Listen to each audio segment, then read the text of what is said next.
Hello students, once again welcome back to your one and only most trusted Gyanjyoti coaching centre. তো students আজকের ভিডিওতে আলোচনা করব তোমাদের বাঁকুড়া ইউনিভার্সিটি অধীনস্থ ফার্স্ট সেমিস্টারে তোমরা যারা পড়াশোনা করছো মেজর ইংলিশ তোমাদের যাদের রয়েছে, আজকের ভিডিওতে 100% কমন সাজেশন নিয়ে কিন্তু আলোচনা করব আজকের ভিডিওতে। ঠিক আছে, বিস্তারিত হবে ওয়ান আফটার অ্যানাদার স্লাইড গুলো আমি করব, কিন্তু খাতার মধ্যে লিখে নেবে সমস্ত কিছু। ঠিক আছে, let's get started without any further delay. দেখো তোমাদের ফার্স্টে যেটা রয়েছে, আমি কিন্তু সিলেক্টেড কিছু প্রশ্ন কিন্তু দেব।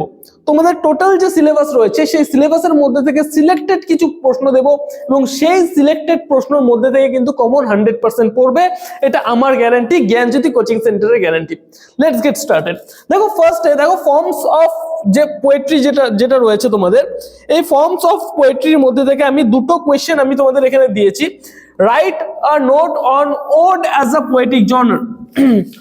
Ode as a poetic genre, very very important. অনেকে এটাকে জনরা বলে, অনেকে এটাকে জনার বলে। ঠিক আছে, Ode as a poetic genre। Second যেটা রয়েছে, right a note on the sonnet as a poetic lyrics. ঠিক আছে, বোঝা গেল লিরিকের ফর্মই কিন্তু একটা হচ্ছে সনেট, ওড, এগুলো হচ্ছে লিরিকের ফর্মস গুলো। তো দুটো প্রশ্ন আমি এখান থেকে দিয়েছি, write a note on ode as a poetic genre এবং write a note on sonnet as a poetic genre. এই দুটোর মধ্যে থেকে কিন্তু একটা 100% কমন আসবে। ঠিক আছে, লিখে নিও। সেকেন্ড যেটা রয়েছে, পরের স্লাইডে দেখো, ode to a nightingale থেকে। দেখো তোমাদের শর্ট কোয়েশ্চেন এবং ব্রড কোয়েশ্চেন কিন্তু ইকুয়ালি আসবে পরীক্ষায়, শর্ট কোয়েশ্চেনও আসবে, ব্রড কোয়েশ্চেনও আসবে।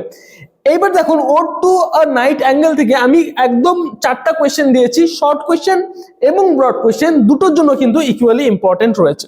ঠিক আছে, দেখো ফার্স্ট কোয়েশ্চেন যেটা আমি দিয়েছি সেটা হচ্ছে critical appreciation of ode to a nightingale. একটা কথা বলে দিচ্ছি, দেখো যখন মনে করছো যে পরীক্ষায় কমন আসছে না, কোনো একটা কোয়েশ্চেনও কমন নেই, বাই চান্স হতেও পারে, তখন কি করবে? তখন শুধুমাত্র তোমরা একটা পোয়েমের বা একটা সনেটের ক্রিটিক্যাল অ্যাপ্রিসিয়েশনটা শুধুমাত্র পড়ে যাও। এটা আমি সাজেস্ট করি না, কিন্তু সেই সমস্ত স্টুডেন্টসদের সাজেস্ট করি যারা লাস্ট মোমেন্টে এসে বলে স্যার কিছু তো পড়া হয়নি, কি পড়বো, কি লিখবো পরীক্ষা। আমি বলবো যে ক্রিটিক্যাল অ্যাপ্রিসিয়েশনটা পড়ে যাও, যেটাই কোয়েশ্চেন আসুক না কেন, ফার্স্টের যে প্যারাগ্রাফ রয়েছে সেই প্যারাগ্রাফের মধ্যে বিস্তারিতভাবে সেই কোয়েশ্চেন সম্পর্কে লিখে একদম ধারাধার ক্রিটিক্যাল অ্যাপ্রিসিয়েশনটা লিখে দাও। তো first question, critical appreciation of ode to a nightingale. Second যেটা আমি তোমাদের বলবো, trace the evolution of thoughts in ode to a nightingale. ঠিক আছে, দেখো এটা হচ্ছে সেন্ট্রাল আইডিয়াটা যেটা রয়েছে, central idea of ode to a nightingale, এটা পড়লে হবে।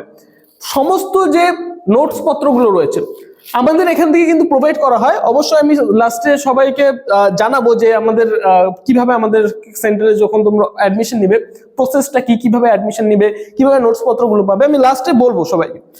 নেক্সট যেটা রয়েছে 3 number, what does the bird symbolize in ode to a night angle? এটা হচ্ছে শর্ট কোয়েশ্চেনের জন্য পড়বে, 5 মার্কসের জন্য কিন্তু পড়বে, শর্ট কোয়েশ্চেনের জন্য। নেক্সট 4 নম্বর যেটা আছে সেটা হচ্ছে ode to a night angle is a reflection of human experience of a poem of escape।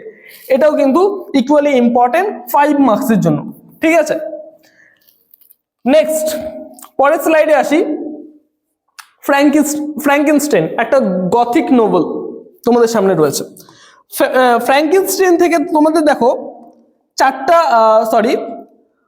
5টা কোয়েশ্চেন এখান থেকে দেওয়া হয়েছে। First question, what elements of science fiction do you find in Frankenstein? ঠিক আছে, এটা কিন্তু একটা সায়েন্স ফিকশন। ঠিক আছে, বলছে what elements of science fiction do you find in Frankenstein, বোঝা গেল।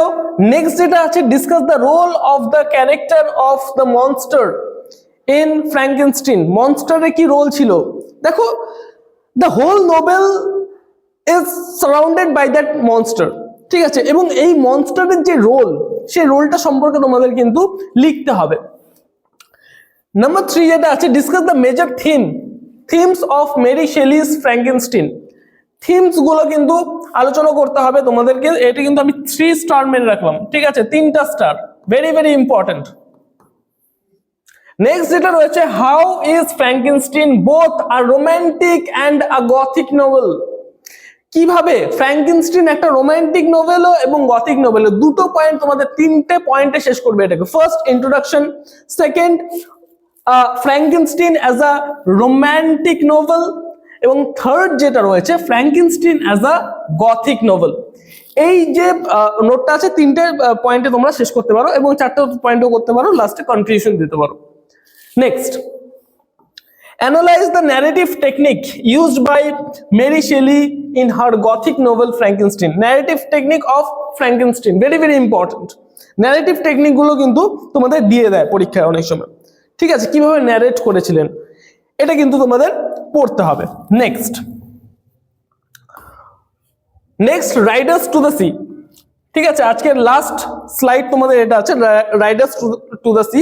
এখান থেকে দেখো ফার্স্ট কোশ্চেন যেটা আমি দিয়েছি সেটা হচ্ছে সুপার ন্যাচারালিজম বা সুপার ন্যাচারাল এলিমেন্টস বা সুপার ন্যাচারালিজম, এটা কিন্তু দিতে পারে, ঠিক আছে, in Riders to the C. Next, symbolism in Riders to the C. Third, justify the appropriate of the title Riders to the C. এই যে রাইডার্স টু দ্য সি, এই যে টাইটেলটা রয়েছে, এই টাইটেল সম্পর্কে ডিসকাস করতে হবে।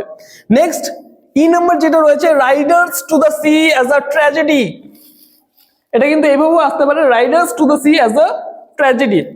নেক্সট যেটা রয়েছে, examine the role of destiny in Riders to the Sea, ডেস্টিনির রোল যেটা আছে।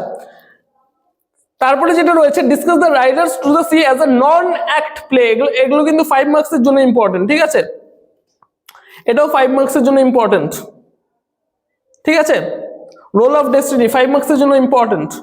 বাকি এগুলো হচ্ছে ব্রড কোয়েশ্চেন। এবং যেটা লাস্ট রয়েছে, ক্রিটিক্যালি ডিসকাস মরিয়া মানে ক্যারেক্টারের নাম একটা, মরিয়া অ্যাজ আ ট্র্যাজিক হিরোইন, ঠিক আছে, আমাদের যে মরিয়া যে এই যে ক্যারেক্টারটা, এটা হচ্ছে প্রোটাগনিস্ট, আমাদের মেইন ক্যারেক্টার। তো মরিয়ার যে ক্যারেক্টার রয়েছে, ঠিক আছে, সেটা সম্পর্কে ডিসকাস করতে বলেছে। তো স্টুডেন্টস, এই ছিল আমাদের আজকের সাজেশন। জ্ঞানজ্যোতি কোচিং সেন্টারের পক্ষ থেকে আমি আবারও জানাবো তোমাদের স্বাগত, কারণ তোমরা হয়তো এর আগের যে সেমিস্টারে আমরা কিন্তু সেইভাবে অ্যাক্টিভলি তোমাদের সামনে ভিডিওগুলো নিয়ে আসতে পারিনি, কিন্তু এই মানে সেমিস্টার যেটা রয়েছে, পরের সেমিস্টারে সেকেন্ড সেমিস্টারে যখন তোমরা উঠবে, সেই সেকেন্ড সেমিস্টারের নোটস পত্র যাবতীয় পাওয়ার জন্য অবশ্যই যোগাযোগ করতে পারো জ্ঞানজ্যোতি কোচিং সেন্টারের অফিসিয়াল দুটো হেল্পলাইন নাম্বার, ঠিক আছে, সেটা হচ্ছে 6295916282 এবং 7076398606, এই দুটো নাম্বারে তোমরা যোগাযোগ করতে পারো তোমাদের কোর্স ফি রিলেটেড এবং অন্য সমস্ত কোয়ারিজের জন্য, ঠিক আছে। তো স্টুডেন্টস, আজকের জন্য ভিডিওটা এখানে সমাপ্ত করছি। তোমাদের উজ্জ্বল ভবিষ্যৎ গড়ে তুলবো আমরা, এটাই কিন্তু আমাদের প্রতিশ্রুতি। জ্ঞানজ্যোতি কোচিং সেন্টারের এই যে ইউটিউব চ্যানেলটা রয়েছে, ইউটিউব চ্যানেলটাকে সাবস্ক্রাইব করবে, পাশে থাকা বেল আইকনটিকে হিট করতে ভুলবে না। দেখা হচ্ছে একটা নতুন ভিডিওতে নতুন কোনো টপিকের সাথে। Till then, keep learning, keep exploring. Thank you so much.